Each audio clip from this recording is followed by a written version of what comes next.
Hey guys, it's Bricktator here again. This time with a 2009 release LEGO architecture set. This is the Empire State Building in New York City, New York, United States of America. It is recommended ages 10 plus, set number 21002, and has just 77 pieces. And it was part of the Landmark series designed by Adam Reed Tucker. And if you can still find this anywhere in the United States, this should still be a $25 to $30 set. At least that's around the price it was when it retailed. But, of course, it's pretty rare now, being so old, coming out in 2009. But first we'll go over the instruction booklet, which, as with all architecture sets, is pretty high-end. It's made of thicker paper, and it smells delicious. Or, I don't know if you'd say delicious, but it smells good, even being several years old.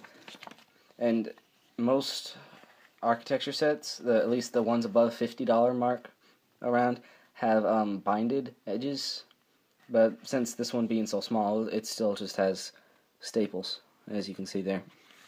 And if you open it up, as with all the architecture sets, you've got a short description. Since this set is so small, it's just the one page of details, stats, and all that good stuff. Then you get right into the instructions, which with only 77 pieces, this is a very, very quick build. It's take you, 3 to 5 minutes maybe, if you go slow and enjoy it, maybe, I don't know.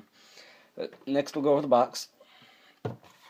It's a good looking box. It's well done. It's thicker cardboard, and there's less seams. As you can see, there's no seam here. It's just folded, creased cardboard. There's no seam there on the side, so that's really nice.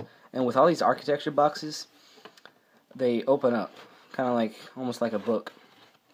And if you see, some of them even say, enjoy your building experience. And some of the foreign ones, like the Empire State Building, will even say, enjoy your building experience in French or other languages, I think. That's pretty nice. And see, it just opens up, just like this. And that's where everything would be, of course. So, real nice box, and it just slots in on either side. In the front with all the stats and all that good stuff. The front of the box, to me, is kind of deceiving, because, as you can see, the model is beige, or tan. But if you look closely, the model on the box, it looks like metallic gold.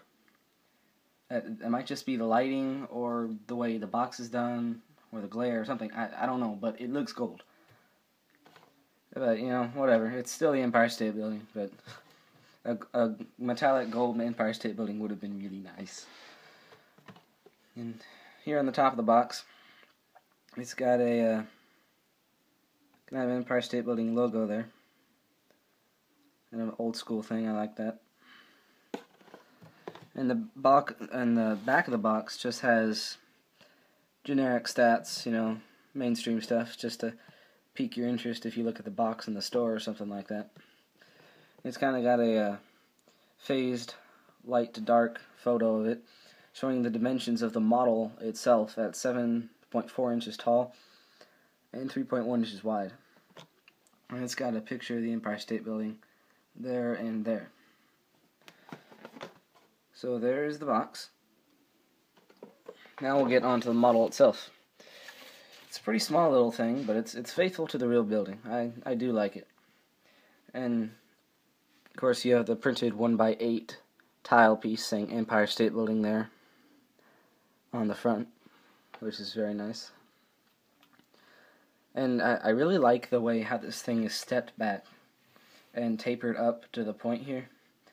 It's just really, really well done. As simple as it is, it's really, really good. But the main piece that lets them do that a lot is the 1x2 plate with a stud in the middle, or the jumper, as some people like to call it. And those things are all over this set. That's what gives you the half stud and step back indentions like you see on the top part here, and some a little bit on the bottom. This model is symmetrical, so it's the same thing from the front, back, and side to side.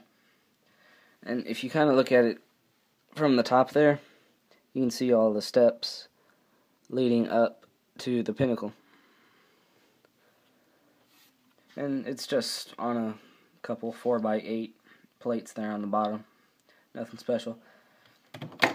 Whoops. Yeah, if you mess around with it a lot, the pieces kind of lose their friction. And obviously there's no minifigures in the set. That's an architecture set. That's a given. But if you can still find this in stores, I would definitely pick it up while you can. Because I found this at Toys R Us, miraculously. I was just looking for something else, and I happened to see this on the shelf, so I picked it up. If you can still find it in stores, it's a pretty good price. Of course, for 77 pieces, that's not the best value at even $25, which is the lower end of what you'll find this set for. If you can find it, definitely pick it up. The other place you might be able to snatch it up is at Barnes & Noble, maybe.